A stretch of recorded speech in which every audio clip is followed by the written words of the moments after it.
আসসালামু আলাইকুম। একটা পারফিউম দেখেন, এডিট একলেট, অনেক সুন্দর পারফিউম। অনেক গরম এখন, বাহারাইনে গরমে দুর্গন্ধ বা স্মেলের জন্য, খারাপ স্মেল দূর করার জন্য পারফিউম বা আতর ব্যবহার করাটা উত্তম। লেগে না হলে এই সমস্ত দেশ হলো উন্নত দেশ, ঠিক আছে। এখানে কাপড় চোপড় খারাপ হইলে বা গায়ের মধ্যে যদি গন্ধ করে, তাহলে অন্য অন্য দেশের লোক আছে পছন্দ করে না এগুলো, ঠিক আছে।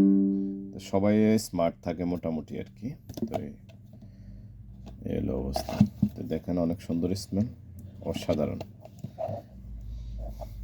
স্মেলটা, অনেক ভালো লাগলো আমার কাছে। আপনাদের কাছেও ইনশাল্লাহ ভালো লাগবে। ব্যবহার করতে পারেন এবং ট্রাই করে দেখতে পারেন। সাথে থাকেন। ওকে, আসসালামু আলাইকুম।